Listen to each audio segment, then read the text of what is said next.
ሰላም ጤና ይስጥልን። እንደምን አላችሁ? እንደምን ዋላችሁ? እንደምን አደራችሁ? ሁላችሁንም ባላችሁበት አካባቢና ስፍራ ሰላሙን ጤናን እንመኝላችኋለን። ከመረጃዎቹ ጋር ምግባሩ ከበደ ነኝ። ውድ አድማጭ ተከታታዮቻችን ዛሬስ ምን አዳዲስ ነገሮች አሉ ለሚለው በመጀመሪያ ላይ እኛ እዚህ ላይ ወጥተን የመንግስትን አካሄድ ነው ምንተቸው። መንግስት በትክክለኛው መንገድ ከሄደ የምንተችበት ምክንያት የለንም። መንግስት የሀገራችን መንግስት አካሄዱ የማያምርና የህፃን ጨዋታ አይነት የሚመስል የሴት አይነት አሽሙር የሚመስል ነገሮች አካሄዶችን የሚከተልና በዛ መንገድ የሚሄድ ከሆነ ገጽጸን እዚህ ላይ እንናገረዋለን። አሁን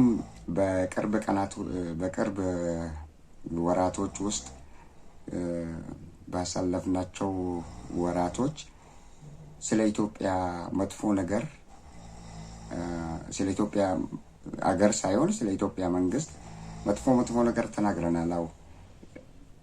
ለአንዳንድ አድማጮች መጥፎ ሊሆን ይችላል፣ ለኛ ግን መጥፎ አይደለም። እየገሰጽናቸው ነው።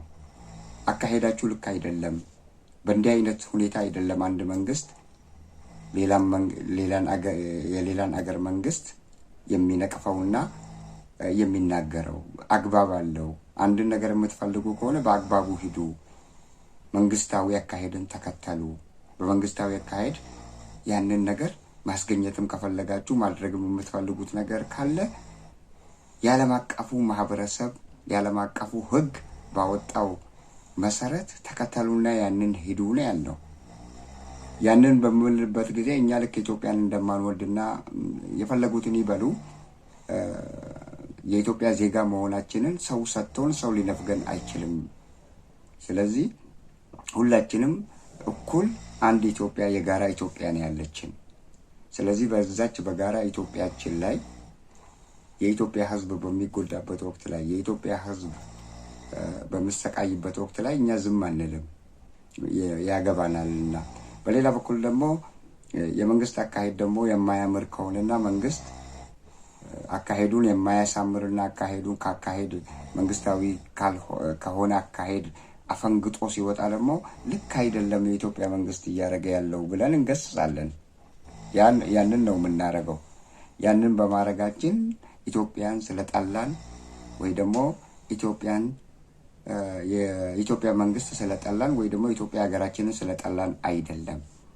አሁን በቅርብ ጊዜያቶች ውስጥ ይደረጉ የነበሩትን ታስታውሱ እንደሆነ የአሰብ ሁኔታን ሲጠይቁ በእንደዚህ አይነት ሁኔታ አይነገርም፣ አይወራም። በእንደዚህ አይነት ሁኔታ የሴት አሽሙር ካልሆነ በስተቀር በየሚዲያው እየወጣችሁ ይገባናል፣ በኃይል የወሰዳችሁትን በኃይል እናስመልሳለን፣ እንደዚህ አይነት ልክ ፉከራና እንትን የመሰሉ ነገሮችን መናገር ከአንድ መንግስት አይጠበቅም።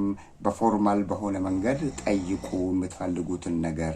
በእንደዚህ አይነት ሁኔታ ነው የሚደረገው። ማንኛውም ነገር መንግስትን ሊያስፈጽም ሲፈልግ የመንግስትን አካሄድ ተከትሎ ህገ መንግስታዊ አካሄድን ተከትሎ ዓለም አቀፋዊ ህግጋትን ሳይጥስ ያንን ተከትሎ መሄድ አለበት እያልን ነው። ያንን ስንናገር ገሚሱ ልክ የእናንተ አይደለችም ኢትዮጵያ የሁላችንም ነች፣ የኢከሌና የኢከሌ አይደለችም፣ የሁላችንም ነች። ስለዚህ ዛሬ ግን የተደረገውን ነገር ወደ ዛሬ ቁም ነገር እንምጣና ዛሬ የተደረገው ነገር ፎርማል ህገ መንግስታዊን የተከተለ የዓለም አቀፉን ህግ የተከተለ አካሄድ ነው ዛሬ ያደረጉት። ያ ዛሬ ያደረጉት ራሱ ለሸርና ሌላ ዓላማ ከጀርባው ይዞ የሚመጣ ካልሆነ በስተቀር በአንድ በኩል በትንታኔው እንመጣበታለን። በአንድ በኩል ነገርየው የሚመስለው ሌላ አቅጣጫን ያሳያል። ሌላው አቅጣጫ ምንድነው የሚለውን በዘገባ ውስጥ እንመጣበታለን። በቀጥታ አሁን ወደ ፕሮግራሙ እንመራችኋለን። እስከ መጨረሻው ተከታተሉት።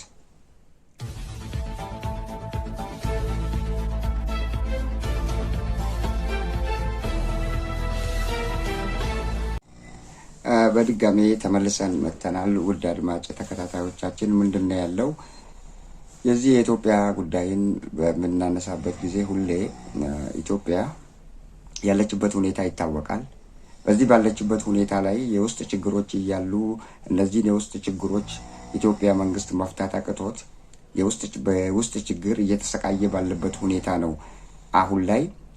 ከዛ በፊት ግን በውስጥ ችግሯ እየታመሰች ያለች ኢትዮጵያ በአደባባይ ወጥተው አንዳንድ የሚናገሩት ከአንድ መንግስት የማይጠበቅ ንግግሮችን ሲያደርጉ ቆይተዋል። ሁላችንም እንደምናውቀው ለምሳሌ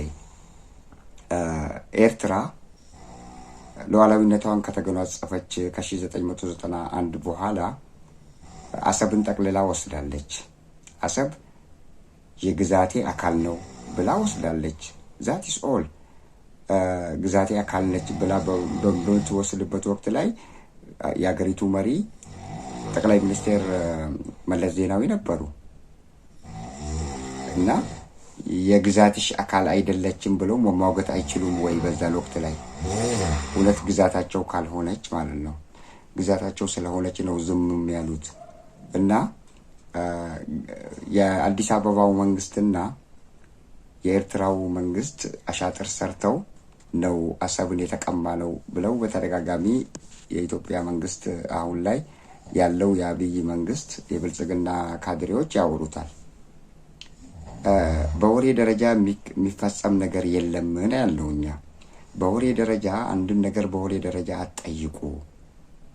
መንግስታዊ በሆነ አካሄድ በሰለጠነ መንገድ የዓለም አቀፉ ማህበረሰብ በሚደግፋችሁ የዓለም አቀፍ ህግ መሰረት በዛ ህግን ተከትላችሁ ጠይቁ እንጂ እንደ ሴት ልጅ በየሚዲያው እየወጣችሁ ይገባናል፣ አሰብን የተቀማነው በግድ ነው፣ በግድ ስለሆነ እኛም በግድ ጉልበት አለን፣ ዛሬ በጉልበት እንመልሳለን የማለቱ አካሄድ አያዋጣም። ትክክለኛው አካሄድ ዛሬ ላይ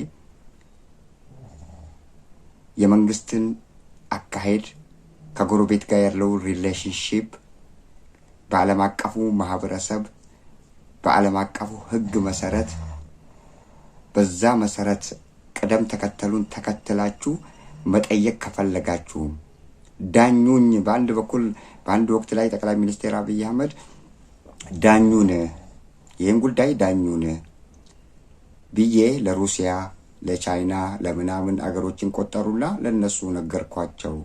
የአሰብ ጉዳይ ግን አይቀሬ ነው ብለውም ተናግረዋል። ብዙ ነገሮችን ሲናገሩ ነበር። ብርሃኑ ጁላም ወጥቶ ዛሬ በሰለጠነ ዓለም ውስጥ ነው ያለነው፣ ሰልጥነናል።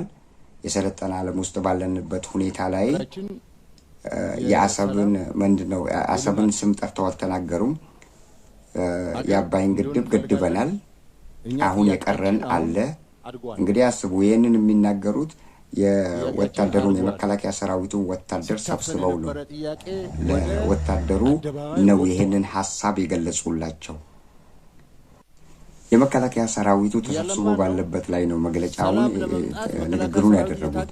በዛን ወቅት ላይ ሁሉን ነገር አሳክተናል፣ የአባይንም አሳክተናል። ዛሬ ሲቪላይዜሽን ዘመን ውስጥ ነው ያለነው። በዚህ ሲቪላይዜሽን ዘመን ውስጥ ደግሞ ሁሉ ነገር በእጃችን ነው፣ በልጃችን ነው። ማድረግ የምንፈልገውን ነገር በጉልበትም ማድረግ እንችላለን የሚል አካሄድ ነው የተናገሩት። አንደኛው እነዚህ የመከላከያ ሰራዊት አባላት የአሰብ ጉዳይ አይመለከታቸውም። በኃይልና በጉልበት አንድን ነገር ለመጠቀም ሲፈልጉ ነው የመከላከያ ሰራዊትን ሰብስበ የመከላከያ ሰራዊቱን ልቦና እንትን እንዲኖረው ሞራል እንዲኖረውና በዛ ነገር ላይ በወኔ እንዲነሳ ለማነሳሳት እነሱን ሰብስበ አንዱን አሳክተናል፣ የቀረን ደግሞ ሌላ አለ፣ እሱንም እናሳካለን ብለ ለወታደሩ ለመከላከያ ሰራዊቱ የምትነግረው አንድን ነገር በፎርስ እና በጉልበት ለመውሰድ አላማ ካለህና በዛ አላማ ላይ ከተስማማህ ነው በአደባባይ ወጥተህ እንደዛ የምትናገረው። መከላከያውን ሰብስበ እና ለመከላከያ ሰራዊት ነው የተናገሩት እንደዛ ብሎ። ያ አካሄድ ትክክል አይደለም። እንደዛ አይደለም የሚደረገው። ፎርማል በሆነ በዓለም አቀፋዊ መንገድ ዓለም አቀፍ ህግን በተመለከተ አካሄድ አለው። ያንን አካሄድ ተከትላችሁ የምትጠይቁትንም ጠይቁ። አሁን እነዚህ ሰዎች እነዚህ ስብስብ ምንም መመካከር በመሃላቸው እንደሌለ የምናውቀው፣ ምክክር የሚባል ነገር እንደሌለ የምናውቀው ከዚህ እየሮጡ ወደ የተገነጠለችዋ ሶማሊያ ሄዱና ያቺ የተገነጠለችዋ ይገነጠላለሁ ብላ የተገነጠለችዋ ሶማሊያ የሶማሊያ አካል ናት። ሶማሊያ እስከ አሁኗ ቀን ድረስ እውቅና አልሰጣትም። አካሌ ናት፣ የግሌ ናት፣ ልገንጥም ብላ ነው ለራሷ ተገንጥያለሁ ብላ መገንጠሏን አውጃ ያለችው። ስለዚህ ማንም ዓለም አቀፍ ማህበረሰብ ለዚች ሀገር እውቅና እንዳሰጧት ብለው አንድም ማህበረሰብ እውቅና አልሰጧትም። በቅርብ ጊዜ ግን ቤንያሚን ኔታንያሁ ለራሳቸው ጥቅም ሲሉ እውቅና ሰጥቷት ነበረ በቅርብ አሁን። ነገር ግን ከዛ በፊት እውቅና አልተሰጣትም። ያቺ እውቅና ያልተሰጣትን ሀገር እየሮጡ ሄዱና ያለ ምክክር መደረጉን የምታውቁት እውቅና ሰጥተው አንቺ ማግዢን እኛም ወደብ እንፈልጋለን ብለው ተስማምተው ሊፈራረሙ ምንም አልቀረም። ተፈራረሙ። መጨረሻ ላይ ይህንን መፈራረማቸውን የሰማችው ሶማሊያ ደግሞ የኢትዮጵያ መንግስት ከሳለች።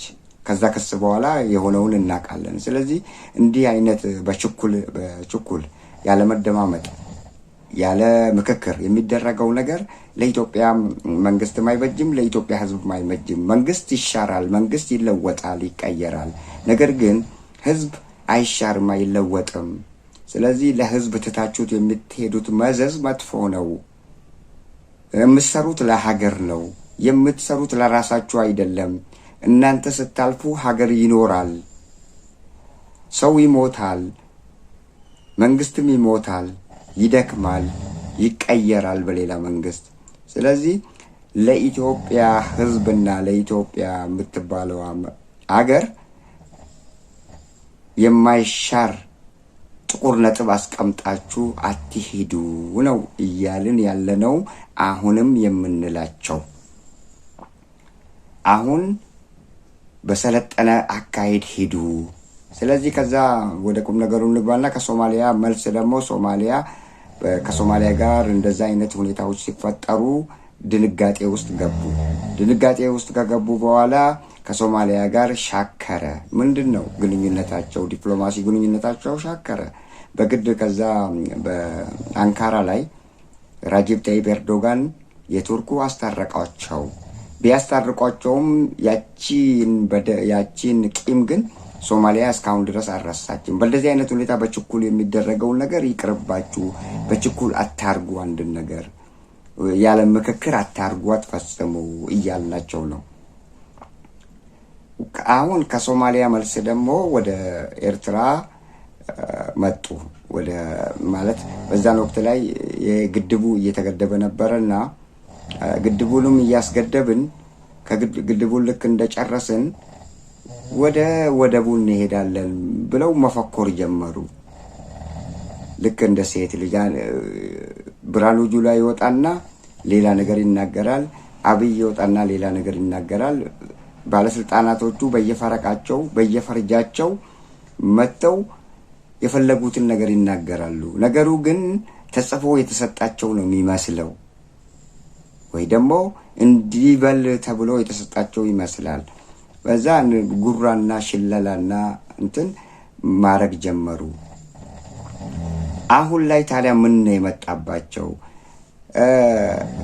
ልክ ግድቡን እንደጨረስን ወደ ኤርትራ ያለውን አሰብ ይገባናል፣ የአሰብን ትንታኔ መስጠት ጀመሩ። ከአባዱላም ጭምር ከጀነራል ብርሃኑ ጁላ እንደገና ባጫ ደበሌ አሁን ኬንያ ሀገር ላይ አምባሳደር ሆኖ የተሾሙት እነዛ ሁሉ በኃይል ነው የወሰዳችሁት። ለምሳሌ ባጫ ደበሌ ምንድን ነው ያሉት? አው በኃይል ነው የወሰዳችሁት፣ አሰብን በኃይል ስለወሰዳችሁት በኃይል እንመልሳለን።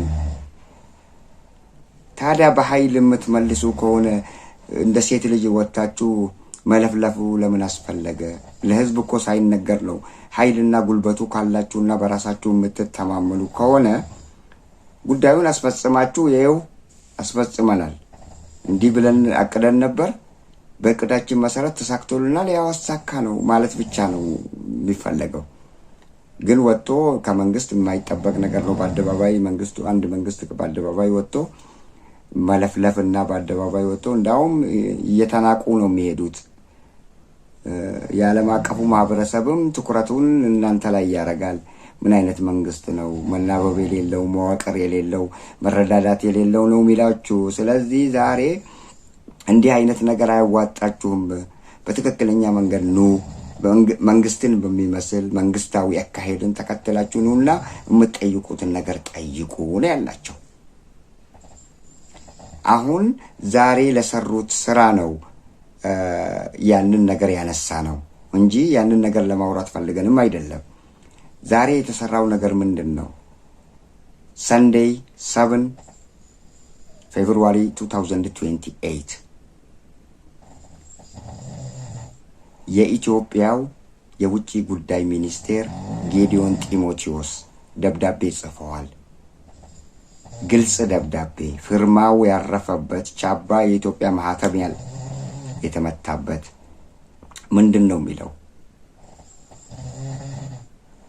ይሄ ደብዳቤ ለኤርትራ ነው የተላከው። ለኤርትራ አቻቸው አቶ ኡስማን ሳሊህ፣ የውጭ ጉዳይ ሚኒስቴር ኡስማን ሳሊህ መሐመድ ለእርሳቸው ነው የተላከው። ግልባጩ ደግሞ ለዩኤን እና ለዓለም አቀፉ ማህበረሰብ ነው የተላከው። አሁን ይሄ አካሄድ ትክክለኛ አካሄድ ነው። ምንም ሌላ ዓላማ ከጀርባው ይኖረዋል ብለን ብንገምትም አካሄዱ ግን ትክክለኛ ነው።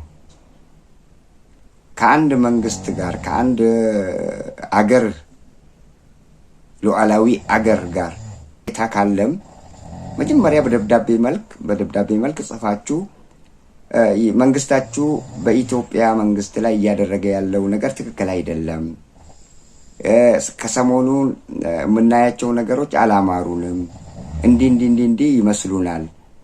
ለምሳሌ እነዚህ በውስጣችን ያሉ የሚገኙትን አማጽያን በጦር ኃይልና በቁሳቁሶች እየረዳችሁ ነው የሚል ጭምጭምታ ሰምተናል ወይ ደግሞ ደርሰንበታል መሆኑንም አይተናል። ስለዚህ እባካችሁን ይህን ነገር ከዚህ ነገር ብትቆጠቡ ምን ይመስላችኋል? ከዚህ ነገር ተቆጠቡ። ይሄ ነገር ጥሩ አይደለም፣ ለመንግስታችንም መጥፎ ነው።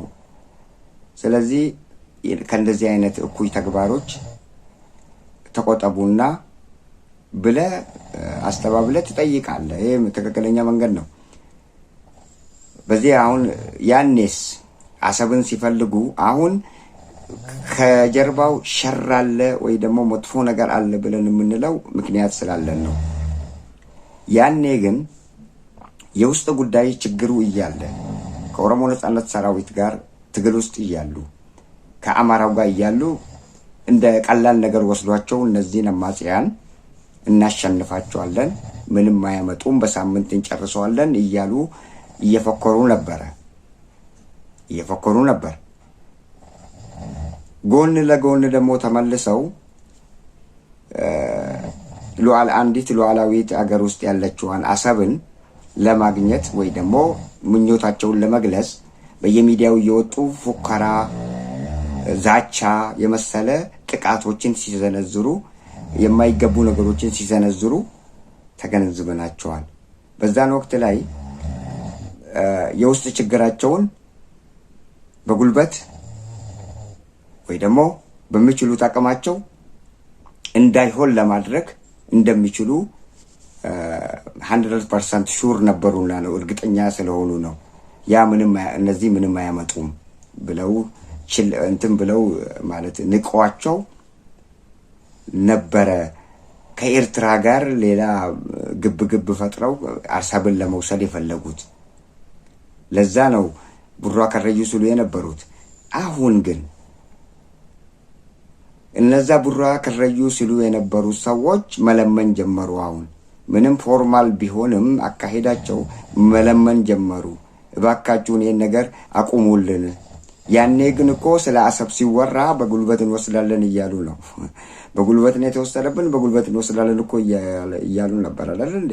አሁን ግን ተመልሰው ስለ እንትን ሲሆን ስለ ህልውናቸውና የስልጣናቸው መደምደሚያ ስለሚሆን ኤርትራ ከተሳተፈች በዚህ ጦርነት በአማራና በትግራይ አሁን ይከሰታል ተብሎ በሚፈራው ጦርነት ኤርትራ ፕሮክሲ ዋር የምትመራ ከሆነ መንግስታቸው ለውድቀት ምንም ጥርጥር የለውም መንግስታቸው እንደሚወድቅ። ያ ሲሆን ግን አሁን መለመን ጀመሩ። ያወጣው ምንም ፎርማል ደብዳቤውን ቢጽፉና አካሄዱ ትክክለኛ ቢሆንም ከጀርባው ሌላ ነገር አለ ያልነው ለዚህ ነው። አንደኛው ፍራቻ ነው ከጀርባ ያለው። ምክንያቱም ኤርትራ ጥምዶ ሰርታ ከነዚህ ከአማጺ ከተባሉት ቡድኖች ጋር ቅንጅት ከፈጠረችና ወታደራዊ እንቅስቃሴዎችን እንደተባለው የምታካሂድና የምትገፋበት ከሆነ የአብይ መንግስት ውድቀቱ በቅርብ ጊዜ ይሆናል። ስለዚህ የመንግስታቸው ውድቀት ስላስፈራቸውና ስላሰጋቸው አሁን ላይ ግን ምን እያሉ ነው ማለት ነው? አሁን ላይ እባካችሁን እያሉ ነው። ፖላይት ኤክስፕሬሽን አንድ መንግስት ለአንድ መንግስት ይጽፋል። በፖላይት ኤክስፕሬሽን አሁን ወደ ፖላይት ኤክስፕሬሽን መጥተዋል። ያኔ ስለምንድን ነው why don't you they come to polite expression during those times? በዛን ወቅቶች ለምንድን ነው በፖላይት ኤክስፕሬሽን ያልመጡትና ልክ እንደ ሴት ልጅ መንግስታዊ ያልሆነ ኢፍትሃዊ ያልሆነ አካሄድን የአንድም መንግስት አካሄድ ያልተከተለ አካሄድን ለምን ነው የተከተሉት? ዛቻው ምንድነው? ቀረርተው ምንድነው?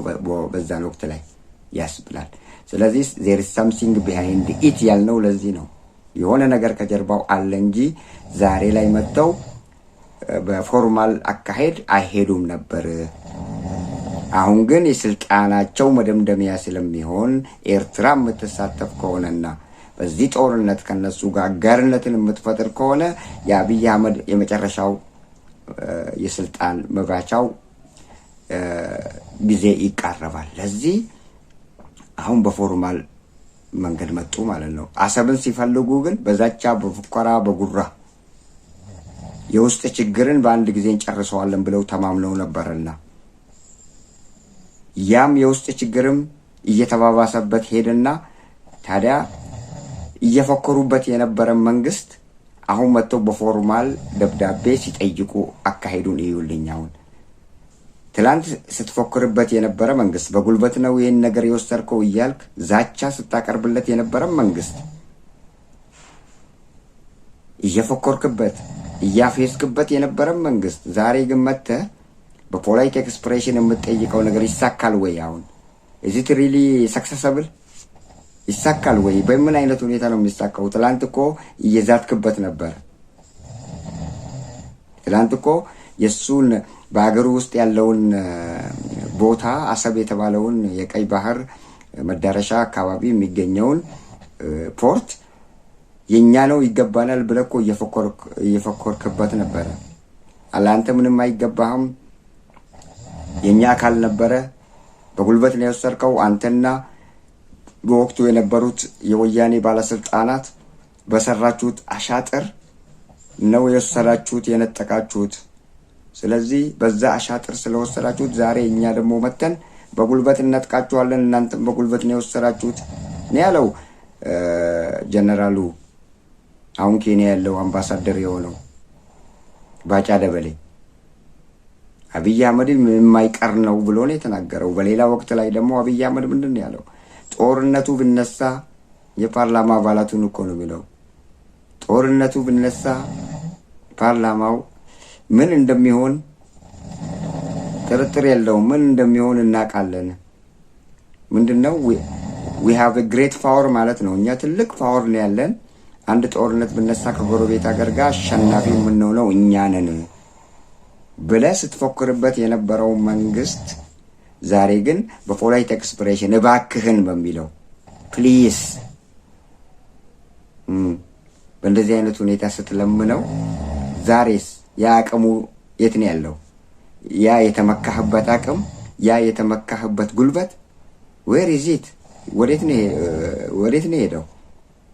ለምን ዛሬስ በአቅም በጉልበት ተመክተ ያንን ነገር ልክ ትላንት እንዳወራው በየሚዲያው ለምን አላወራውም? 2 ጊዜ ነው 3 ጊዜ በሚዲያ አውርተውታል። በነገራችን ላይ የኤርትራ ህዝብ እንወዳቸዋለን፣ የኤርትራ ህዝብን እንወዳቸዋለን። የኤርትራ መንግስት ግን አሁንም የምንነግረው ጥይት ማቀበል ተው ብሎ አብይ አህመድ ለፓርላማው በግልጽ ተናግረዋል። ያም ትክክል አልነበረም። በዛን ወቅትም ትክክል አልነበረም። እሱ እኛ እዚህ ላይ ወጥተን በምንናገርበት ወቅት ላይ ያካሄዳቸው ትክክል አይደለም ብለን ስንገጽሳቸው አንዳንዶቹ እኛን የፖለቲካ ብቃት የሌለን ምንም ትምህርት የሌለን ስለ ጉዳዩ ምንም አይነት ግንዛቤና ትንታኔ መስጠት እንደማንችል የሚናገሩም አሉ። ፋርሴ ቡላዎች ሊሆኑ ይችላሉ። ሁነውስ ማን ያውቃል? እና አሁን በስልጣናቸው ላይ መጡ። አሁን ጉሮሯቸው ላይ የኤርትራ መንግስት መቆሙ አሰጋቸው። ስለዚህ መለመን ጀመሩ ማለት ነው። ያኔ ስለምንድን ነው ጉራና ዛቻው ለምን አስፈለገ ነው እያልን ያለ ነው። ጉራና ዛቻ አያስፈልግም። ህጋዊ መንገድን ተከትለ ማድረግ የምትፈልገውን ነገር ማስደረግ ነው ማድረግ ነው።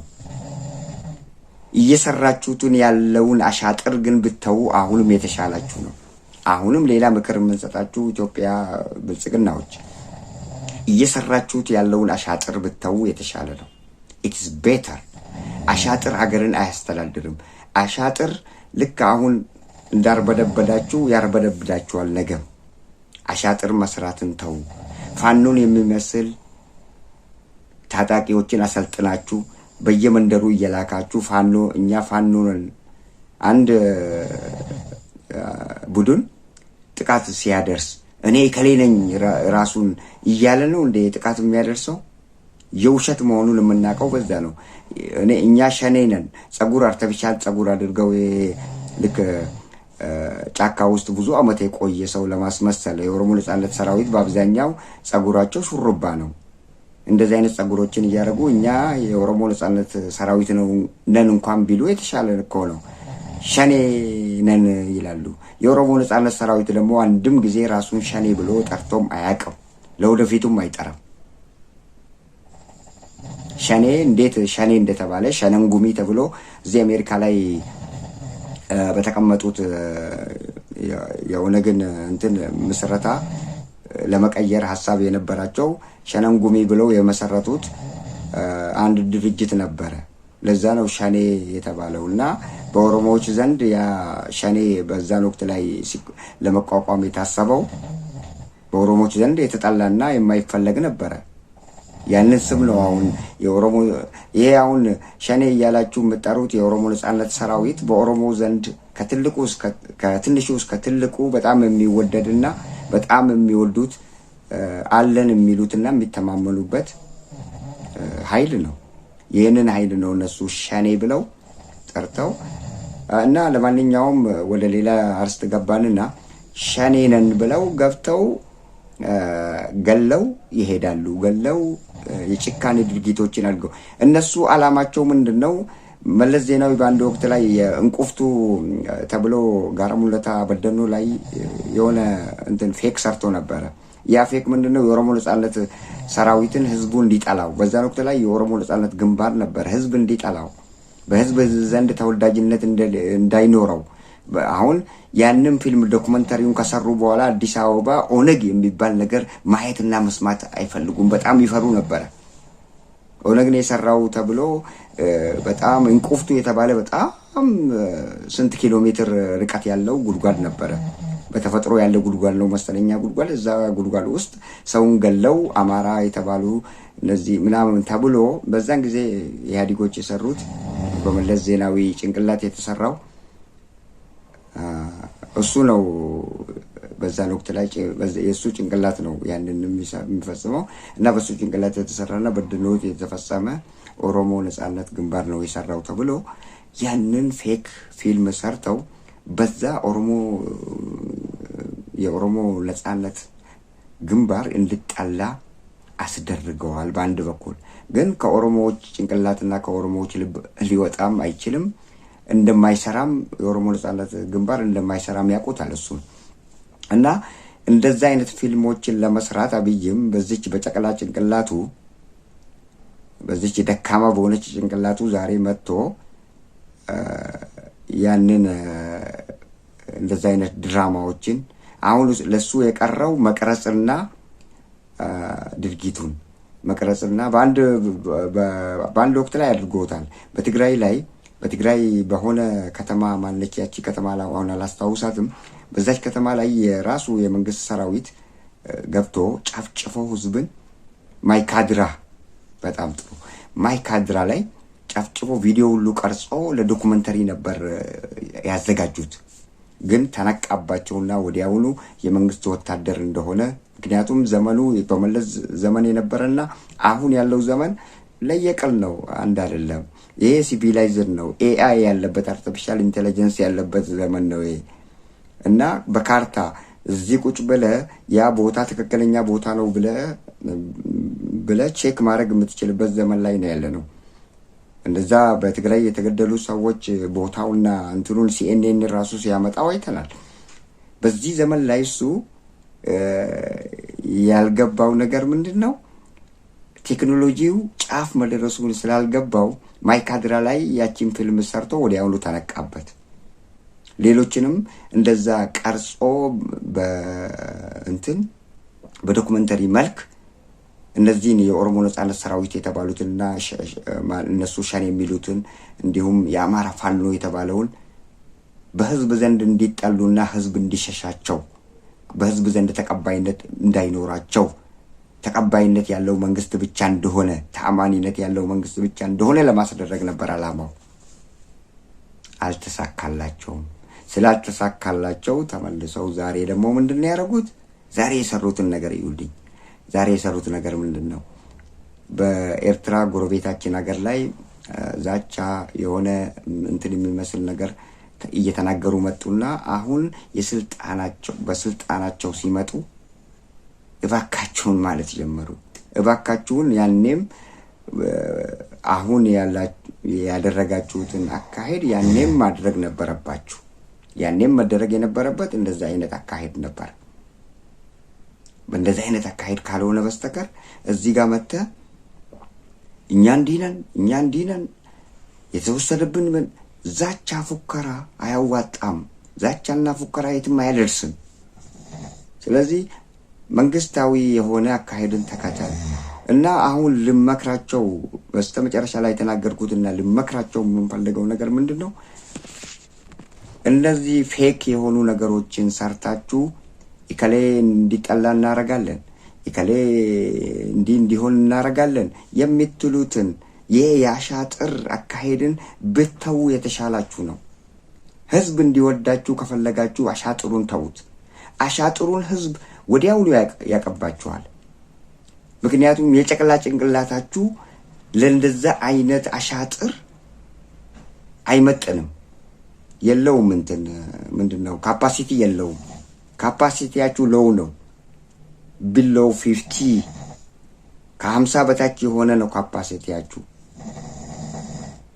ይህንን ከ50 በታች የሆነውን ካፓሲቲ ይዛችሁ የ130 ሚሊዮን ህዝብ ካፓሲቲን በልጠን ፌክ ነገር እንሰራለን የምትሉት ነገር አያዋጣም፣ አይቻልም።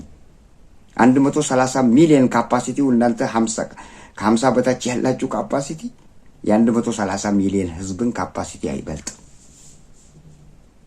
ካፓሲቲያችሁ ሃይ ቢሆን ኖሮ ምናልባት ሊሻገርም ይችላል። ምክንያቱም ሁሉም ሰው እንዲቀራጠር ልታስደርጉ ትችሉ ነበር።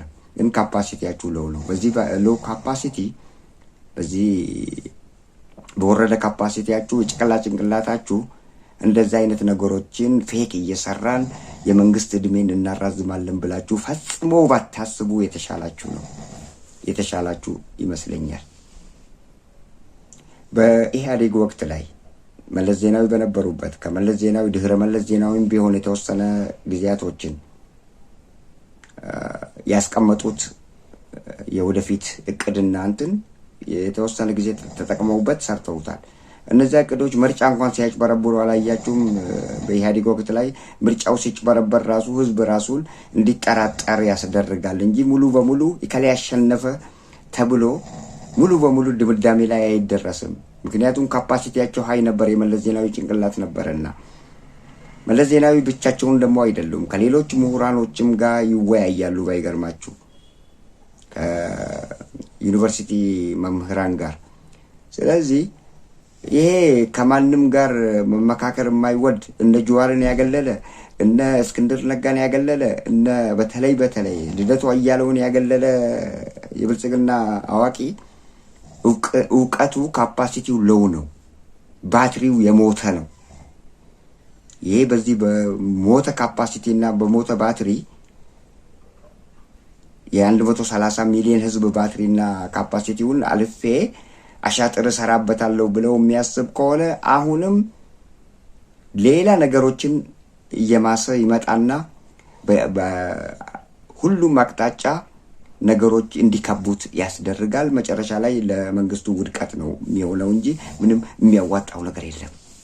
ስለዚህ በእንደዚህ አይነት ሎ ካፓሲቲ የ130 ሚሊዮን ህዝብ ካፓሲቲ በልጬ ፌክ እሰራለሁ ካልክ ዜሮ ነው የምትወጣው። በዜሮ ተባዝተ በዜሮ ትወጣለህ። ስለዚህ አሁንም እንመክራችኋለን። የማይሆን ከሆነ ግን መጨረሻችሁን እናያለን። ስለዚህ የዛሬ የጠየቃችሁት በፎርማል አካሄድ ነው። ይህንን ፎርማል አካሄድ ሌላ ጊዜም ተጠቀሙ። ፌክ የሆነ ነገሮችን ራቁ። እውነትን ለኢትዮጵያ ህዝብ ንገሩ። እውነትን የማትነግሩት ከሆነ ለኢትዮጵያ ህዝብ እና ፌክ እየሰራን እንኖራለን የምትሉ ከሆነ እድሜያችሁ አጭር ነው። ዛት ኢዝ ኦል። አሁንም ደጋግመን እንነግራችኋለን። የኢትዮጵያ መንግስት ጭንቅላትህ ትንሽ ነው። የህፃን ጭንቅላት ነው የያዝከው። እንደ አምባገነን ብቻዬን ላስተዳድር እያልክ ነው። ምክር ወይ ደግሞ አድቫይሰር አልፈልግም እያልክ ነው። አድቫይሰር እና ምክርን የማይፈልግ ምሁራንን ከሀገር የሚያሳድድ ዲክታተርሺፕ ደግሞ ፕሮክሲ ዋር ይከተለዋል። ኤርትራም ከነዚህ ኃይሎች ጋር ጥምዶ ሊፈጥር የቻለው ምክንያቱ የእናንተ እንደ ሴት ልጅ ወጣችሁ አሰብ ይገባናል፣ አሰብ እንደዚህ ነው፣ በጉልበት ነው የምንወስደው በማለታችሁ ነው። እንደዛ ባትሉና ተቃረናችሁ አይደለ ከኤርትራ መንግስት ጋር ዝም ብትሉ ዛት ኢዝ ቤተር። ይሄ ሁሉ አይመጣም። እናንተን ለመጣል ጥረት አያደርግም። ምክንያቱም አሁን በውስጣችሁ የሚገኘውን ፋኖና ትግራይን እያደማችሁ ባላችሁበት ወቅት ላይ ተመልሳችሁ ከጎረቤት አገር ጋር ሌላ ተካሮ ውስጥ መግባታችሁ አሁን እንድትርበተበቱና አሁን እባካችሁን ማለት የያዛችሁትን ነገር እንድትሉ ያስደርጋችኋል። ምክንያቱም የስልጣናችሁ ማክተሚያ ነው የሚሆነው። ለዛ እንደዚህ አይነት ነገሮችን ተውና ከእንደዚህ አይነት ነገሮችን ራቁና በእውነት ስምምነት የምትፈልጉ ከሆነ ትክክለኛ ስምምነት አድርጉ። የትግራይ መሰበር በጣም ነው የምፈልገው ብለው ትንሽዬ ካፓሲቲ ያለው ሰውዬ ተናገረ ወጥቶ። የትግራይን ህዝብ ነው በዚች ዓለም ላይ የምጠላው። ሁለተኛ እኮ የሚጠላው የኦሮሞን ህዝብና የአማራን ህዝብ ነው። እዚህ ሀገር ውስጥ ኦሮሞና አማራ ብቻ ነው እንዴ ያለው? ሁሉም በርካታ ብሔረሰቦች አሉ። ያንን ማን ዘነጋው? እናውቃለን። በርካታ ብሔረሰቦች ናቸው ያሉት። ግን ጎላ ብለው የሚታዩት አማራና ኦሮሞ ናቸው ለማለት ነው። ስለዚህ ሀገሩ የሁለቱ ነው። ሁለቱ ከወደዱ ነው ትናንሽ ብሔሮች በውስጣቸው መኖር የሚችለው። ምክንያቱም ከነሱ በላይ ስለሆኑ እነዚህን ትናንሽ ብሔረሰቦች ሊያጠፏቸው ስለሚችል ጎላ ብለው የሚታዩት ናቸው ካቋፏቸውና አብረው ለመኖር ከሀሳብ ካላቸው አብረው የሚኖሩት። ስለዚህ አገሩ የማን ነው ቢባል የኦሮሞና የአማራ ነው። ልክ ነው እሱ፣ ምክንያቱም ማጆሪቲ ናቸውና። እና በዛ በኩል ያንን ብንረዳና እንደዚህ አይነት ፌክ የሆኑ ነገሮችን ትታችሁ ከኤርትራ ጋር ዳግም ጦርነት እንፈጽማለን ብላችሁ ለኤርትራ ዛቻና እንትን እየላካችሁ ያደረጋችሁት ነገር ትክክል አልነበረምና ዛሬ የኤርትራ መንግስትም ወጥቶ እስካሁን ምንም አላለም። ደብዳቤ ተልኮላቸዋል። ፋኖና ትግራይን አትርዱ። አሁን ማን ተባበረባቸው መሰላችሁ? የግብጽ መንግስት ተባበረባቸው። የግብጽ መንግስት ለኤርትራ መሳሪያ ያመጣና የኤርትራ መንግስት ደግሞ ወደዚህ ያቀብላል እየተባለ ነው። የግብጽ መንግስትና የሶማሊያ መንግስት እንዲሁም የኤርትራ መንግስት ስምምነት ፈጠሩ አብይን ለማግለል። ምክንያቱም ካፓሲቲው ሎው ነው። ካፓሲቲ ሎው የሆነ ዲክታተር ደግሞ ግለሰባዊ አመራር በግለሰብ የሚመራ ሀገር በነገራችን ላይ በግለሰብ የሚመራ ሀገር ውድቀቱ በጣም ይፈጥናል። አወዳደቁም አያምርም። በአንድ ወቅት ላይ እስቲ አንድ ታሪክ ልንገራችሁ። በአንድ ወቅት ላይ ወቅቱ በመንግስቱ ኃይለማርያም ወቅት ነበረ። የዩጋንዳው ፕሬዚዳንት ኢዲ አሚን ዳዳ ነበሩ። ኢዲ አሚን ዳዳ የወታደራዊ እንትን ውስጥ ነበሩ። ወታደር ነበረ። ቀስ በቀስ ለወታደር ምናምን እያደረገ ብቻ እድገት እያገኘ ቶሎ ብሎ ወደ መንግስት ደረጃ መጥተዋል። መጨረሻ ላይ በወታደራዊ ኃይል ውስጥ እያለ ነው መንግስት ግልበጣ አድርጎ ዩጋንዳን የተቆናጠጠው። ዩጋንዳን በሚቆናጠጥበት ወቅት ላይ መጀመሪያ ያደረገው እነዚህ በውስጡ የነበሩ ህንዶች ነበሩ። ህንዶች ፋብሪካ ነበራቸው፣ ብዙ ነገር ነበራቸው። እነሱን ሁሉ ከሀገር እንዲወጡ አስደርጎ መጨረሻ ላይ ፋብሪካቸውን ሁሉ ህዝብ እንዲወርስ አድርጎ ፋብሪካው እንዴት ይንቀሳቀስ? ፋብሪካውን የሚያውቁት የሄዱት ናቸው ባለቤቶቹ። ፋብሪካው እንዴት ይንቀሳቀስ? የጥጥ ፋብሪካ ነበረ፣ ብዙ ፋብሪካዎች ነበሩ። የአይናችሁ ቀለም አላማረንም ውጡልን ብሎ አስወጣቸው። ተጠራርገው ወጡ። ገሚሱ ወደ ታንዛኒያ ሄደ፣ ገሚሱ ወደ ሀገሩ ተመለሰ። ከታንዛኒያ ጋር ደግሞ የታንዛኒያ መሪ በዛን ወቅት ላይ ጁሊየስ ኔሬሬ ነበሩና ጁሊየስ ኔሬሬ ደግሞ የህዝብ አባት ይባላሉ። የህዝብ አባት በመባል ይታወቃሉ። ለሀገራቸው ጥሩ ነገር ከሰሩ መንግስታት ውስጥ ዛሬ ድረስ ከሚደነቁና በገዛ ፍቃዳቸው ስልጣናቸውን ያስረከቡ ለወጣቶች የመጀመሪያው መሪ ያደርጋቸዋል። ጁሊየስ ኔሬሬ ነበሩ የታንዛኒያው መሪ። በዛን ወቅት ላይ የጁሊየስ ኔሬሬ አካሄድና የዚህ ኢዲ አሚን ዳዳ በጣም ዲክታተር ከመሆኑ የተነሳ ልክ እንደ አሁኑ የብልጽግና አካሄድ ከመሆኑ የተነሳ በርካታ ህገወጥ የሆኑ ኢፍትሃዊ የሆኑ ተግባራትን በህዝባቸው ላይ ፈጽመዋል። በእጃቸው በርካታ ሰዎች ህይወታቸውን አጥተዋል። በዛን ወቅት ላይ ይሄኛው ደግሞ ለሀገሪቱ የሚበጅና የህዝብ አባት የተባለ ጁሊየስ ኔሬሬ፣ ምክንያቱም የሁለቱ ጸባይና የሁለቱ ጭንቅላት አብረው የሚሄድ አይደለም። ጁሊየስ ኔሬሬ የተማረ ነው፣ ይሄኛው የተማረ አይደለም። እንደዚሁ ልክ እንዳሁኑ የብልጽግና መሪ 7ኛ ክፍል 6ኛ ክፍል የቆጠረ ነው። በዙሪያው ያሉትን ያጎቶቹን ልጆች ሌሎች በጣም ቅርብ ዘመዶቹ የሆኑትን በአንድ ወቅት ላይ አሁን አንድ ታሪክ እስቲ ልንገራችሁ። በአንድ ወቅት ላይ እሳቸው ራሳቸው ያሳደጉት ያጎታቸው ልጅ ጀነራል አደረጉትና ሾሙት። ጀነራል አድርገው ሲሾሙት መጨረሻ ላይ በእኔ ስልጣን ላይ እኔ ዘመዴ ብዬ አሳድጌው በወታደራዊ ካምፕ ውስጥ አሳድጌው ስልጣን ደረጃ በዛሬ ባመጣው ሊክደኝና መንግስት ግልበጣ ሊሞክርብኝ ነው ብሎ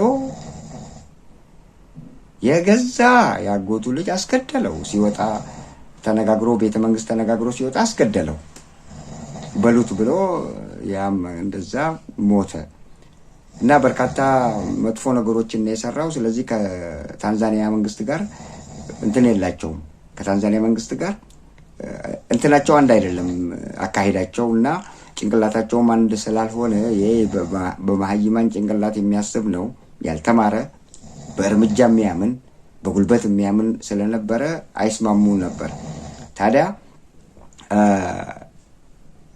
በዛች ዩጋንዳ ውስጥ ምን ተፈጠረ? ልክ አሁን በሀገራችን አማጺ እንደተፈጠረው አማጺ ተፈጠረ። አንድ መንግስት እኮ አማጺ የሚፈጠርበት አምባገነናዊ ስርዓትን ይዞ የሚሄድ ከሆነ ብቻ ነው የሚፈጠርበት እና አምባገነን የሆነ መንግስት አማጺ አያጣውም። ኬንያ ለምን አይኖራትም? አምባገነን የላትም። በስርዓቱ በምርጫ የተሸነፈው ይወርዳልና ነው።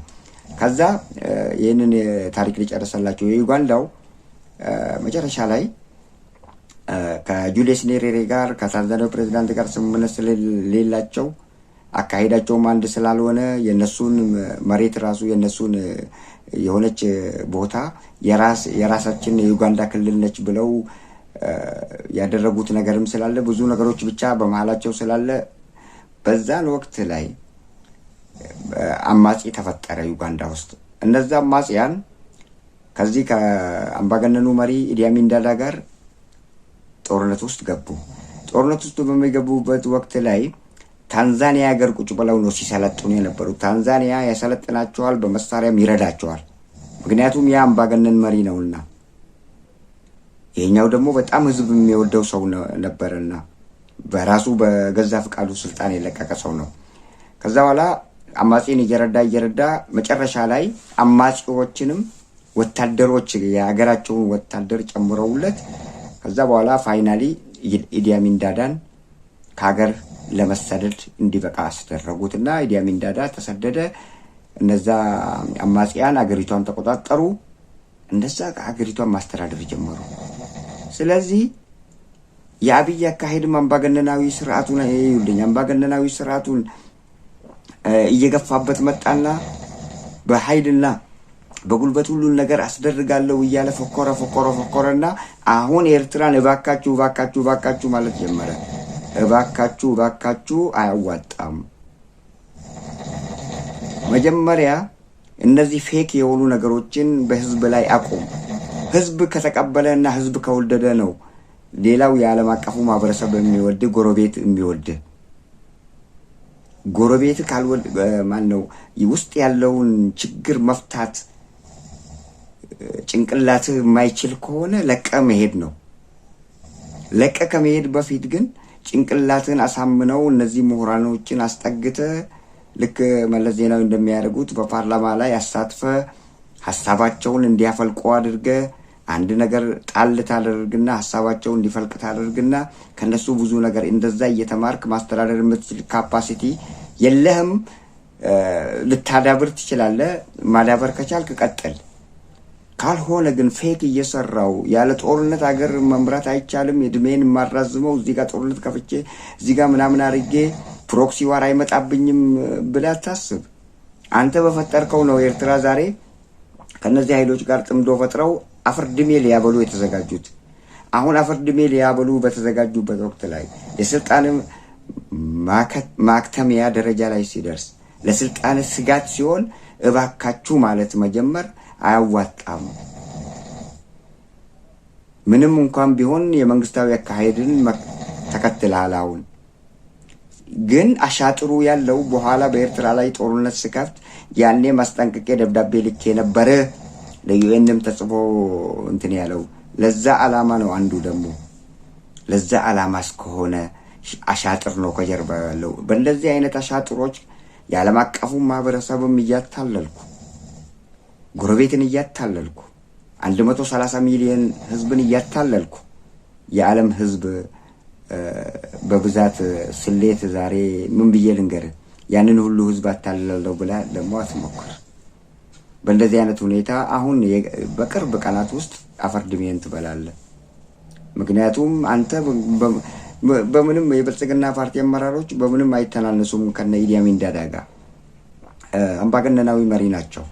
ፈላጭ ቆራጭ ናቸው። በራሳቸው ስልጣን፣ በራሳቸው ፈቃድ፣ በራሳቸው አመራርነት ሁሉንም ነገር እያስደረጉ የሚገኙበት ሁኔታ ስላለ ይሄ ዲክታተርሺፕ ነው። ዲክታተርሺፕ ደግሞ ብዙ ዘመንን ሊጓዝ አይችልም።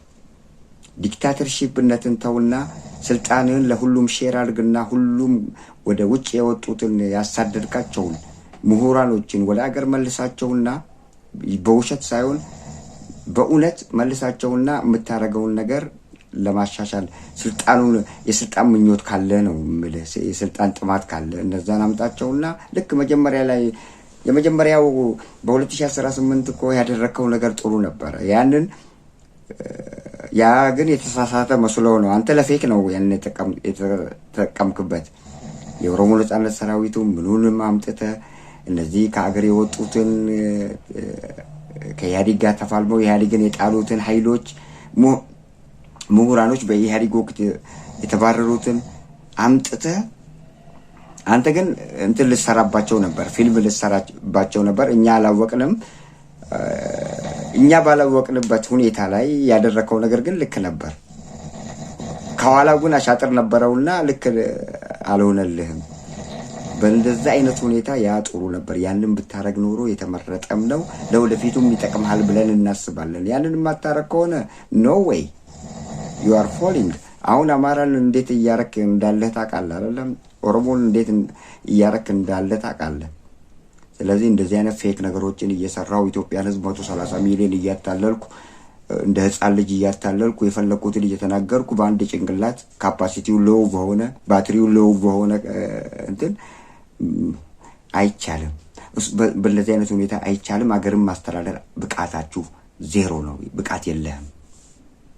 ብቃት የሚኖር ምሁራኖችን ስትሰበስብና ስታቀፍ አማጺ ብለው የተወለዱትን እነሱ ማቀፍ ከቻልክ የሀገሪቱ ህዝብ ከወደደ ብቻ ነው ካፓሲቲ ሊለካ የሚችለው። በዚህ በ0.5% አይኪዊ ይዘ ምንም አታመጣም፣ ምንም የትም አደርስም ነው። ስለዚህ አሁን የጀመርከው መንገድ አካሄዱ ከጀርባው እነዚህ አሁን የተናገርናቸውን ነገሮች ከጀርባቸው ያዘሉ ካልሆኑ በስተቀር አካሄዱ ጥሩ ነው። ከኤርትራ ጋር ያረከው የፈራኸው ነገር አለ። የፈራኸውን ነገር በህጋዊ መንገድ ፎርማል የሆነ ደብዳቤ ጽፈ ቻፓ ማህተም ያረፈበት ጌዲዮን ጢሞቴዎስ የፈረሙበት ለውጭ ጉዳይ ሚኒስቴር ለኤርትራ መላክ ልክ ነው። ሊሆንም ላይሆንም ይችላል። ነገሩ ግን ጥርጣሬ ያለኝ ብለህ ተናግረሃል። ጥርጣሬህን በመንግስታዊ አካሄድ ስለጠየቅ ያ ይታይና ወይ ከድርጊቱ ይቆጠባሉ ወይ ደግሞ ከድርጊቱ የማይቆጠቡ ከሆነ ደግሞ ለዓለም አቀፉ ማህበረሰብም አስታውቀዋል። የዓለም አቀፉ ማህበረሰብ ጫና ያደርግባቸውና ከድርጊቱ እንዲቆጠቡ ያደርጋቸዋል። ይሄ ትክክለኛ አካሄድ ነው። ትላንት ግን ስታበካው የነበረውስ ምንድን ነው? እዚህ ጋር አሁን የፈራው ነገር ስላለ ነው አይደለም? ይሄንን ሄደ ትክክለኛውን መንገድ እንዲከተል አስገድደዋል። ያንን ያስገደደህ ምክንያት ምንድን ነው? ያንተ ችኩልነት፣ ያንተ አካሄድ ነው። ዛሬ ግን መተ በግዳጅ ሳትወድ ትክክለኛና ህጋዊ የሆነውን መንገድ እንድትከተል ተገደህ ያንን ትክክለኛ መንገድ አድርገሃል። ስለዚህ በእንደዚህ አይነት ትክክለኛ መንገዶች የማትጓዝ ከሆነ ሾርት ፔሪየድ ነው ያንተ ስልጣን። ስለዚህ እኛ የምንለው